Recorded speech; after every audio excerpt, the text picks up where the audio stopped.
Hello, this is the RPG Crawler, and welcome to my playthrough of The Elder Scrolls 3 Morrowind. Now, I have played this game and finished it in the past before, but as anybody who has ever played Morrowind knows, it is extensive and it's pretty much difficult to remember every little detail of it. You're constantly finding new things, so this should be an interesting playthrough. I have loaded up a Morrowind Overhaul sound and graphics. I'll put the link in the description below.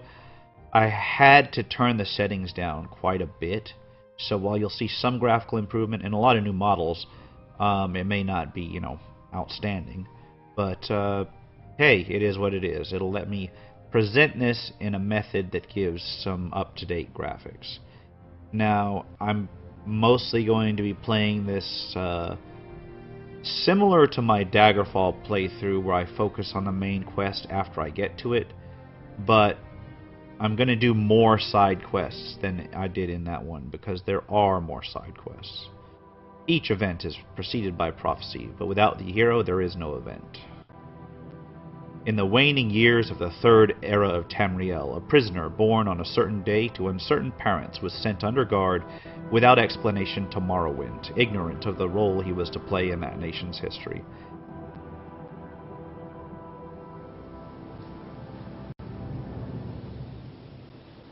They have taken you from the Imperial city's prison, first by carriage and now by boat, to the east, to Morrowind. Fear not, for I am watchful. You have been chosen. And remember the sound of that voice, because it'll tell you who is actually speaking in that dream later on. Why are you shaking? Yeah. Are you okay? So this is Morrowind. I'm not going to do like a completionist style playthrough, because that would take for freaking ever. But I am going to run as many side quests as I remember and or come across. So there is that. I love that introduction. It's so nostalgic for me. But, it does take a little while to load with all of these plugins installed. And that could be a problem later, but hopefully it won't be. Also, the frame rate's not going to be perfect because my machine is pretty ancient. But it is playable, or at least to me. If it's too hard to watch at this frame rate, let me know in the comments, and I will attempt to adjust whatever I can to bring that frame rate up. Alright, we will go with our standard RPG crawler, if I can't type today, and go from there. Even last night's storm could wake you. Gee, I heard them say we've reached Morrowind. I'm sure they'll let us go. Yep, I'm sure they will. See, I've got better bodies and better heads installed. Nice high-res relatively high-res textures for this game. But I did try to select ones that would preserve the look and feel of the original without being too out of place. Now, one thing I did add was the darker nights kind of thing, and this will make caves and interior spaces like this kind of dark without a light source. So that is going to be on my to-get list right away, is to get some sort of light source. Yes, sir. Right away, sir. Up to Seyda Neen. Now I'm going to take a few moments on deck to show the... That sounds like the guy from the intro to Oblivion. You know, the one blade that didn't get his ass kicked. Let's go. Move it along. Alright. As you can see, with the mods I have installed, you can see much farther than in the base game. The fog is peeled back, and that's part of the reason why it runs so slow, is because this engine was designed in like 2001, 2002, and it's not really, it was great for the time, but I'm pretty much pushing it past what it was meant to be. Alright. And like in later Elder Scrolls games, instead of creating the character up front, you basically do an immersive in-game thing in order to create your character step by step. Now, as I did in my previous playthroughs of Daggerfall and Arena, I'm going to go with a Breton, some sort of magic user. Every race has their own skill bonuses and their own abilities. Bretons get Fortified maximum magicka by half of their intelligence. Resist magicka, 50%, and dragon skin, which gives you a shield. They are not the absolute best in terms of the magicka bonus. If you wanted the absolute best, I think it's High Elf. Yeah, High Elf has 1.5, I think. Yeah, 1.5, but they have a bunch of weaknesses, so I don't really want to do that because it's a good way to get owned real quick. I'll go with a Breton. We'll go with a Breton male, as I can figure out which one's which. Pick somebody who doesn't look half bad. Give a kind of sinister look to him. Alright. That works just fine. I like that hairstyle. Great. I'm sure you'll fit right in. Follow me up to the office and they'll finish your release. And this is where you go with all the details. Now, one of the mods I have installed puts random animated people to make the world look more populated, and you'll see some of those through the playthrough. If you're playing this on your own and you haven't played it before, don't be, surprised if you see some NPCs that you don't see in, you see through some NPCs in my playthrough that you don't see in your setup. They aren't important; they're just there to lend weight to the world. Ah, yes, we've been expecting you. You'll have to be recorded before you're officially released. There are a few ways we can do this, and the choice is yours. This guy, character creation, similar to the first two games, you can simply pick a class from the list. You can answer some questions to generate your class dynamically. But like I did in Daggerfall, I will simply fill out the forms myself and create a custom class. Like Daggerfall, I will be playing some sort of magic user that can use armor, basically a sword mage or something like that. But the difference between this game and Daggerfall is the ability bonuses are not only tied to level up, but they're tied to the skills that you practice. So you can't just dump points into strength unless you've used something that boosts your strength. So that's something to consider while we're putting these skills together. Go with Archmage. Why not? Do a specialization. I am not going to totally optimize this. I'm going to take it as I can. But we're going to play around with it a little bit. Favorite attributes. I'm going to put endurance as one of my favorite attributes because your hit points are based on your level, and I think that, or your hit points are based on your endurance each level, and I think that later increases to endurance don't actually increase your hit points. I'm not 100% on that. I could be wrong about that, of course. Intelligence, because I'm going to be a mage. For major skills, we want to have one of each statistic represented. Now, there's 7 major statistics, and there's only 5 major skills. So it's going to be 5 major statistics in major, 2 in minor, and then we're going to double up on these 3. So first off, right off the bat, we're going to select something to improve our intelligence. And since I'm going to go the wizard route, in this one you can actually summon creatures to fight on your behalf, so we'll go with conjuration. That's always fun. Destruction will boost my willpower, so we've got intelligence and willpower in there. We will go with heavy armor in terms of major skills. That's an endurance skill. Now we need strength, and I'm thinking long blade for strength.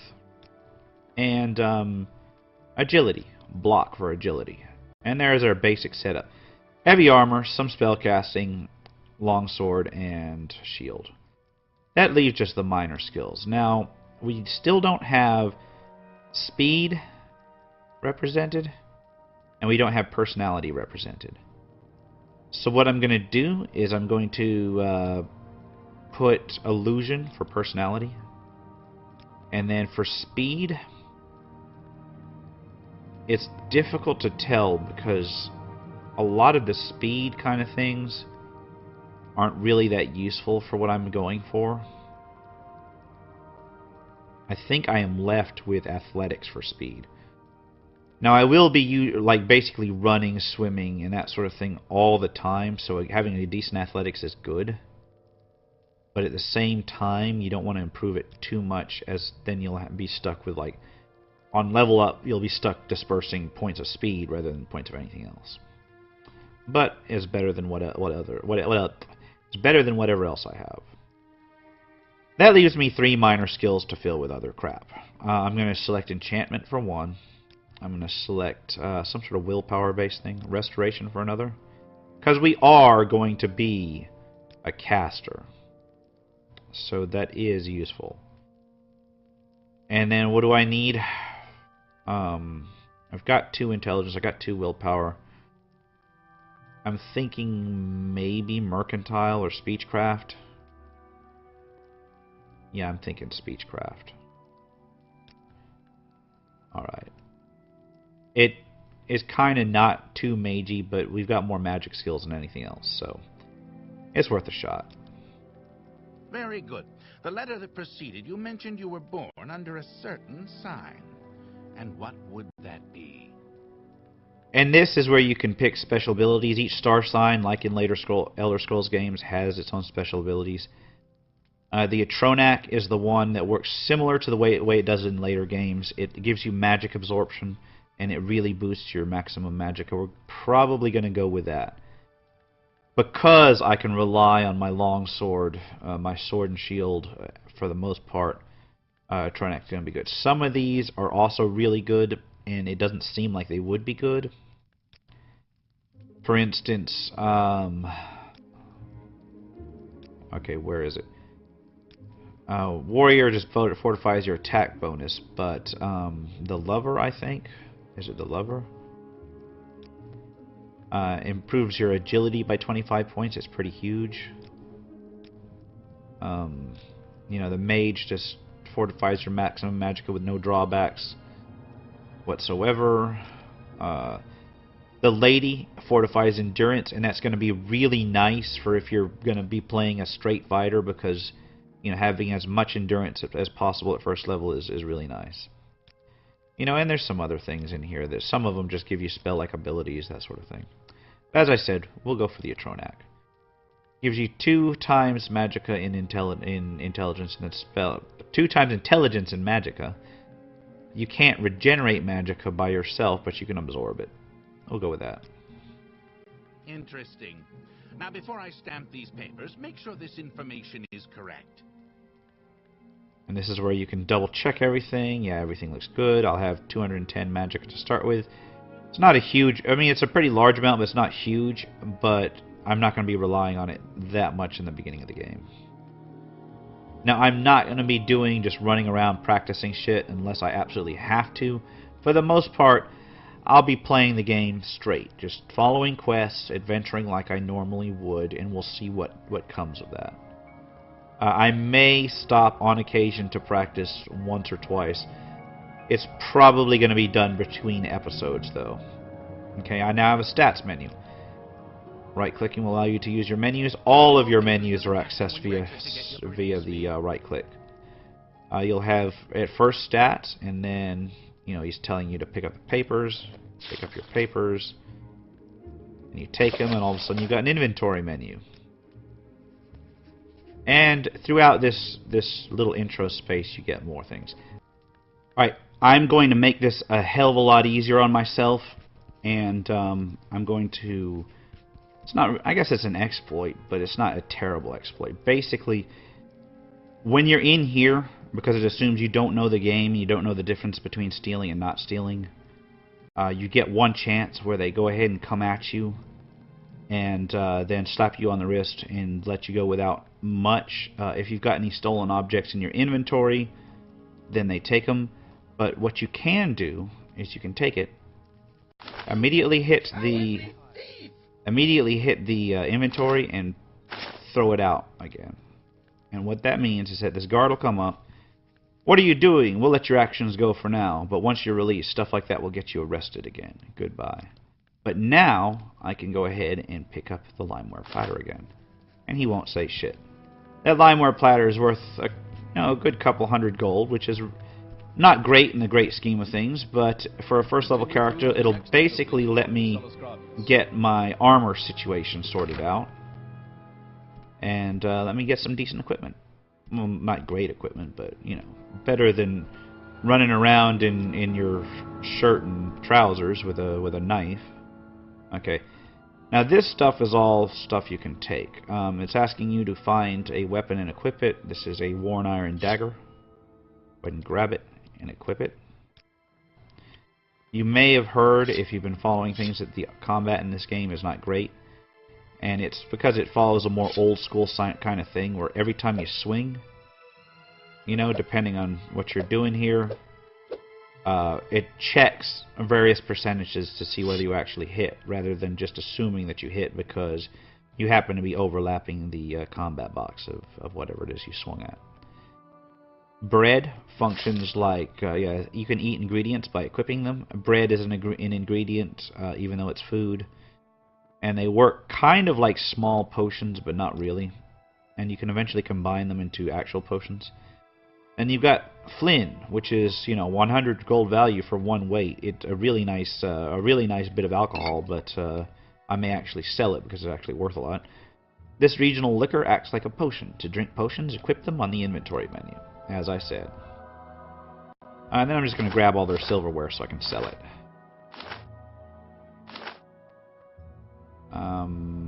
Yeah, all the silverware. Oh, and there's a lockpick. Nice. You can equip lockpicks and basically use them like weapons. So if you want to open a chest, you equip the lockpick, you draw it, and you walk over and try to hit it. Try to hit the chest until it's opened. And this gives me some gold. Some pocket change. Let's go ahead and re-equip my dagger for now. What else have they got? Silverware bowl, silverware pitcher. None of this is really good. But I do have some Mazte, which is really heavy, but it's got a decent little fortified strength boost. I may be able to use this in combat. And then this just pewter is not worth it. Go ahead and check these barrels for anything useful.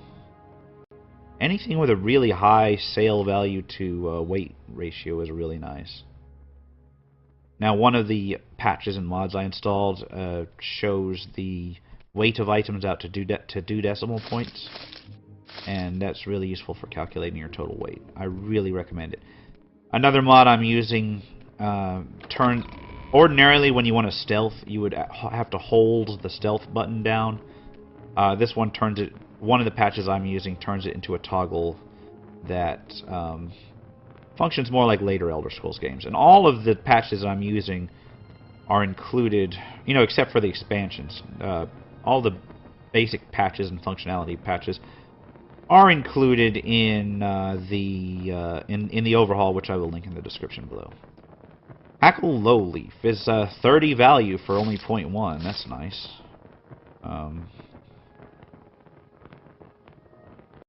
Slowed Soap, 50 value for 0.1. Racer Plumes, 20. Okay. And nothing else in here? Okay. But this is basically stuff that we're going to use to get our starting funds. And these sacks will have something different at the beginning of every playthrough. Ah, Drag Wax. 100 gold for a 0.2 weight. That's very nice.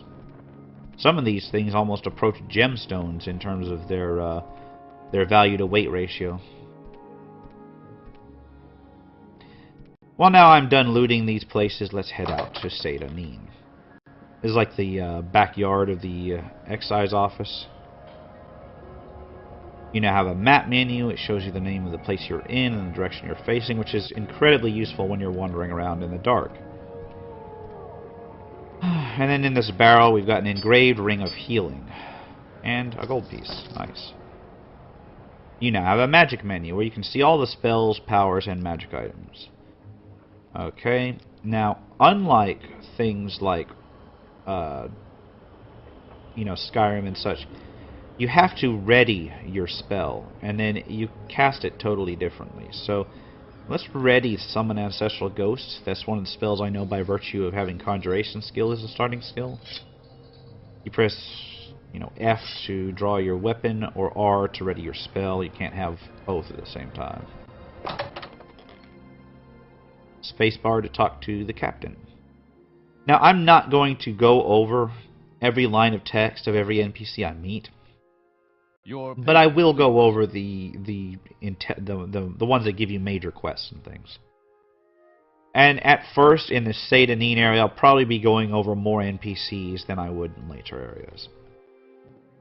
First, let me take your identification papers. Thank you. Word of your arrival only reached me yesterday. I am Celis Gravius, but my background is not important. I'm here to welcome you to Morrowind.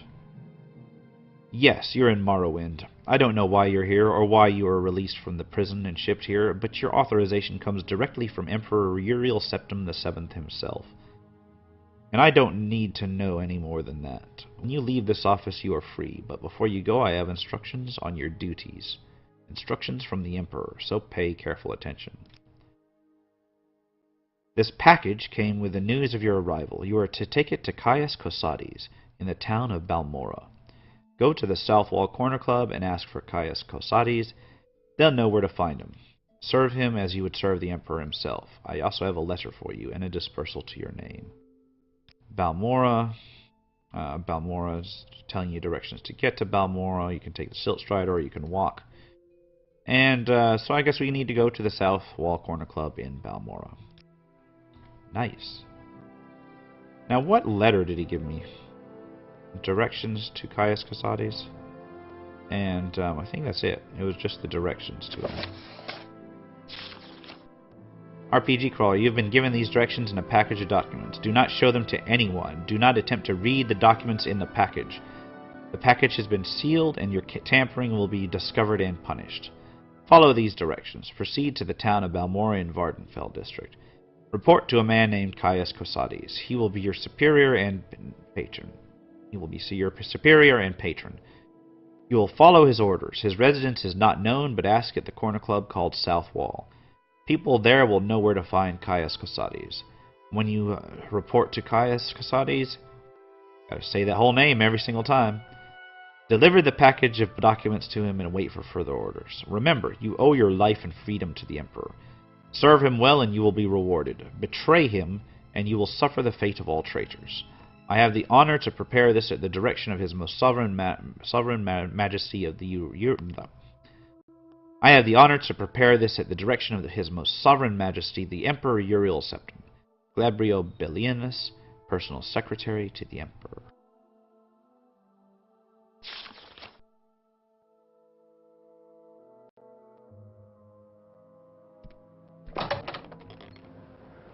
Press J to use your journal and review what you've been told. You should probably check out Aril's trade house up to the left. You're on your own now. Good luck. Well, if my sound was turned off, I may do a voiceover of the last little bit. Or I may not. Alright, Fargoth. If I can help, I will, but don't take too much time. Are you the one that boat dropped off? Odd to see a boat arrive at that time of the day. Hope the Imperials treated you okay. I swear they took my ring. I swear one of the guards has it. I had it last week before their weekly Let's Shake Down Fargoth ritual. An engraved healing ring. Gee, I found that. Family heirloom of mine. You haven't seen it, have you? Yes, I have it right here. Take it. You found it? Amazing. Thank you, thank you. You're now my favorite friend. I'll be sure to tell the others, especially my friend Aril, who runs the trade house here. Go see him. He'll be happy to see you now. So that's actually more valuable than any amount of gold he would have given me from that newbie quest, because I have several things that I can sell, and any sort of boost to the amount of money I can get off of this initial stuff, because with my mercantile skill low, I can't really haggle that effectively, so it's really going to help. Okay, talk to this guy, Vodunius Nucius. Yes, what do you want? If you're looking to get out of Seyda Neen, I'll be happy to give you a little advice. New here, take the Silt Strider to Vivek or Balmora. Fast and cheap, no trouble with wild animals and smugglers and bandits and outlaws. Go to Darvain Hilarin over at the Strider Port and tell her Vodunius Nucius sent you. Alright, so now I've got a guy that's willing to vouch for me to the Silt Strider person. Is there anything else to say? Let's find out about latest rumors. My son was recently shipped up to Fort Frostmoth on the island of Solstheim. I don't know what he did to deserve that, but couldn't have been good. So yeah, that's entrance to. I've got both expansions installed as the game of the year. And I've also got a lot of other the official content in here. You know, a lot. They had downloadable content, additional little missions, additional little quests and items you can get, and I've got all that installed too. So this is telling me to go to Solstheim, which is one of the expansions. I'm not going there yet, so I'll just tell them goodbye and continue on my way. Where do I want to go first? This is not a huge little town. It's just a couple buildings, and I think this is the trade house right here. It's locked, and it's the back door because for some reason the back door faces the street, while the front door faces this swamp. I guess whatever works.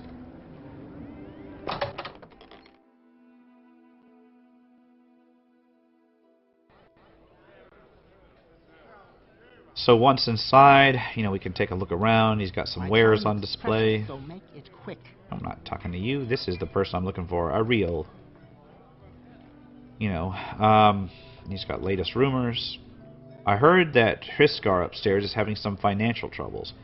Can't seem to win a wager these days. So there's another thing I can look into. And he tells you what popular potions and scrolls people generally carry to not get screwed out in the wilderness. And then you've got the barter thing, which opens up the buying and selling trade. Now you can put things. You can take. This is what he's selling, and you can select them to buy them, or you can select these things to sell, or any combination of the two. You can go ahead and make trade of items for items without any gold ever changing hands. And that actually comes in useful later in the game on certain merchants, because merchants have an extremely limited amount of gold, but if you have an expensive item and you want a lot of their items, you can trade the item for a lot of their items and have very little gold actually changing hands. So what I'm going to do for now is I'm going to sell one by one all the crap that I picked up in order to boost my... Number one, boost my bartering skill, but number two, it's also going to improve his disposition and give me the chance to make more money from my high-end stuff. So I'm going to very quickly do that off camera, and I will talk to you again when I'm done and ready to buy and sell the major goods. Alright.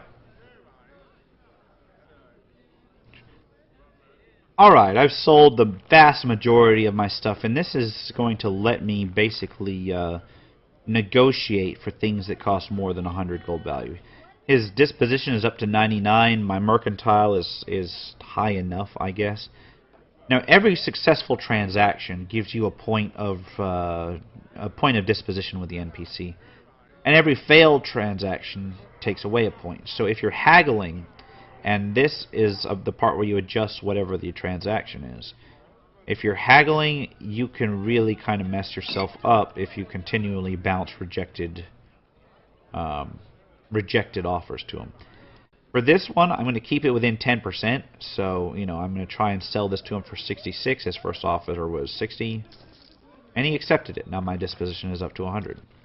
So I know 10% works. Let's try 15%. We'll go with the draw wax. Once again, 60. 15% of 60 is 69.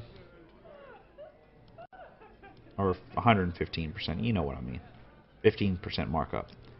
And he's rejected it. So I know 15% is too much. So it looks like 10% is going to be the max that I can get off of these. So now that I know 10% is going to be about the max I can get off of these, roughly, we can sell our limestone platter, which is, you know, let's see, 390. So I can add 39 to that. It's going to be 400 and, wait, 300, it's 39. 429. Yeah, my math fails today. We can try this. We'll go ahead and try all the way up to 430 just to make it a nice round number. And it worked, and my mercantile skill increased. Mercantile skill increases as you use it. All skills increase as you use it. Mercantile, you don't necessarily need to make about a zillion little transactions. It's based on the gold value which you trade in. Now, with that done, let's look at the spells he has to offer. This is where you learn spells, or one of the places where you learn spells. There are many places you can learn spells, and each one has different spells to offer. We're going to learn Fireball, because it's fire damage at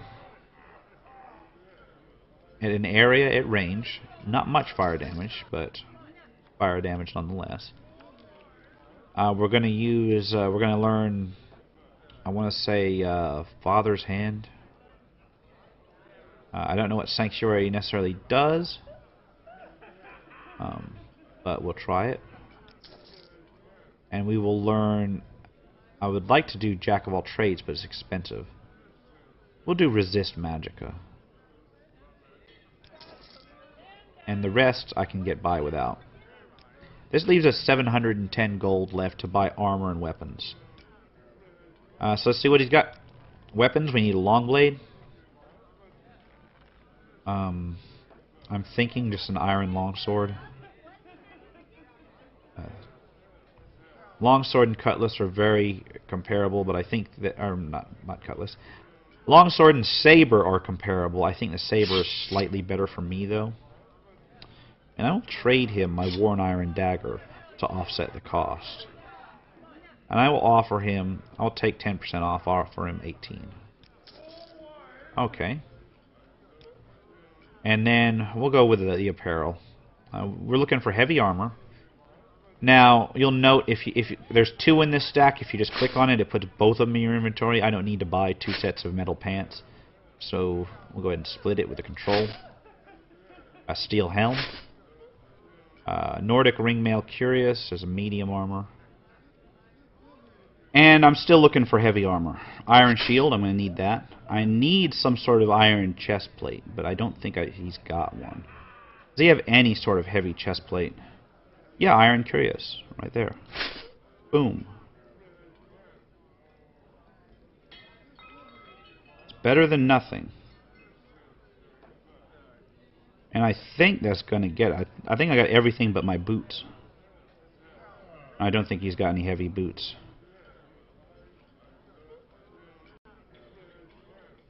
No, he's got no heavy boots. And he's got no heavy pauldrons either. Well, I've got what I can do. Let's get equipped. 273, I'm going to try and knock 27 off of that. So that's going to be what? Minus 30 plus 4. 247. And we'll offer him that. Refused. Bump it up to 50. 250. There we go. Every penny counts. Welcome. If you wish to talk, it is really no trouble at all. Let me get equipped, and we'll go upstairs. Sword.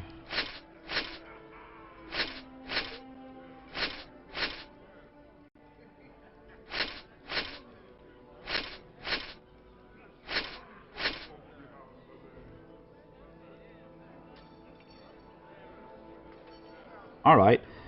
I look downright adventuresome. Now, heavy armor does slow you down, which is an unfortunate side effect, but we'll get over it in time. Now, there was a guy up here that had financial problems, and this looks like he's the one.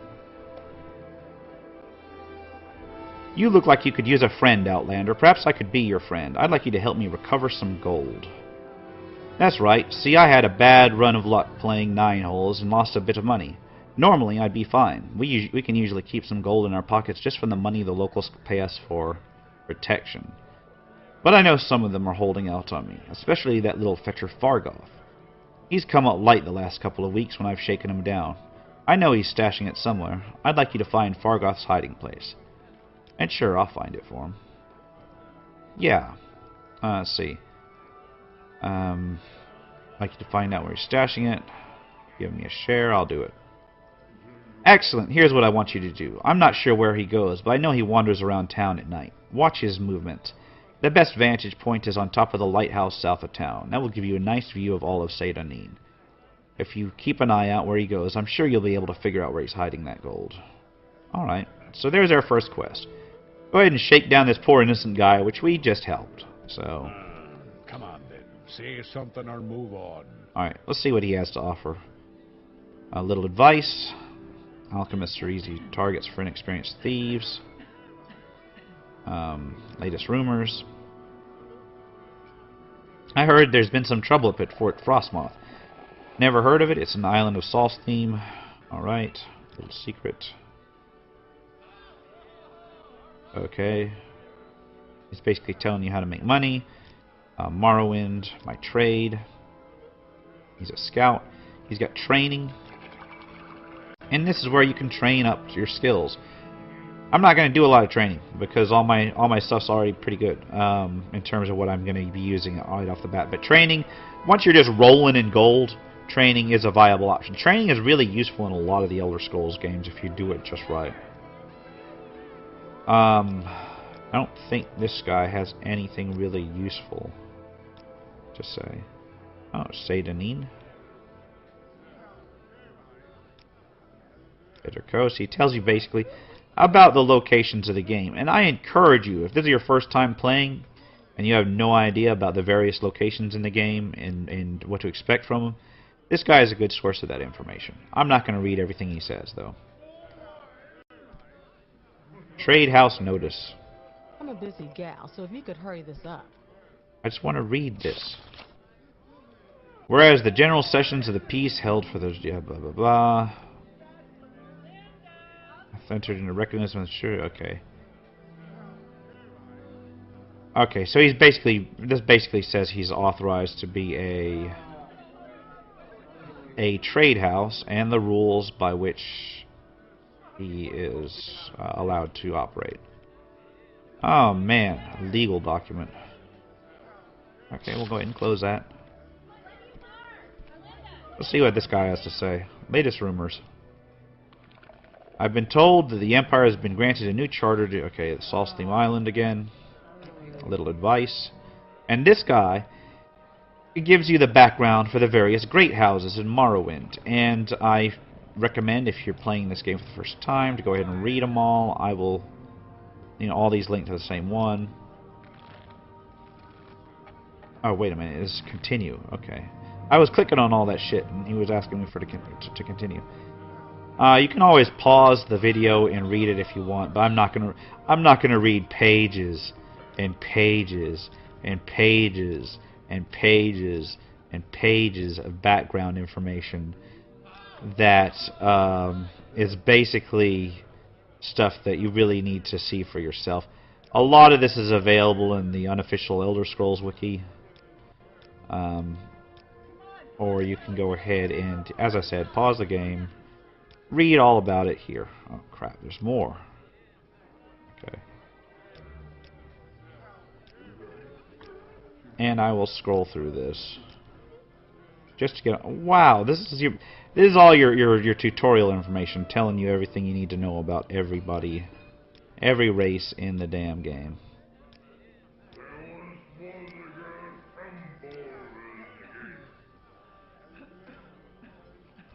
And their locations.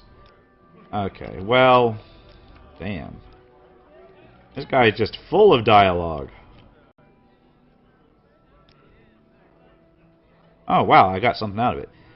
Asked about Solstheim and he told me where it is and where to find transportation there in Call. Nice. So there actually is something buried in all of this stuff. Da-da-da-da.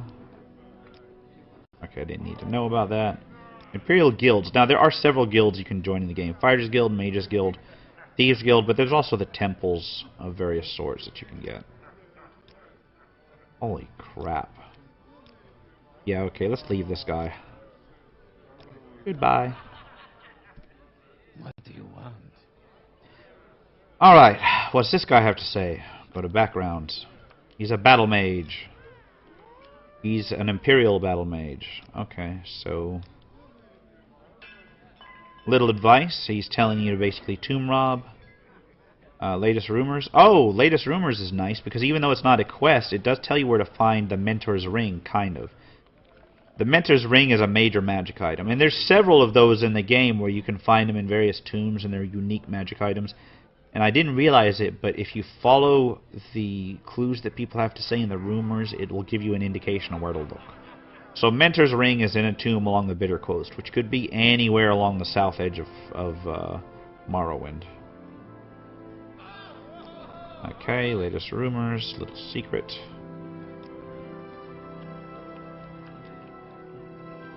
My trade, he tells you he's a battle mage, and that's basically what I am, is some sort of battle mage, just not the stock battle mage. Specific place. Alright, he ain't got anything else to say. And what does she have to say? Okay, she also offers training, but not to me apparently. And she'll tell you about the various local cities in the area. And I got directions from Eloni to Balmora, updated my journal, which is basically saying head north from here through Port Pelgiad and Pelgiad Village. And then where you can connect to Balmora from there. So that's nice to know. If I don't feel like taking the Silt Strider, I can always go that direction. Latest rumors. These Imperial tax collectors have really started to get on everyone's nerves. Haven't seen the local one in a while, though. Not that anyone is complaining. So we've got a missing tax collector to follow up on, too. My trade.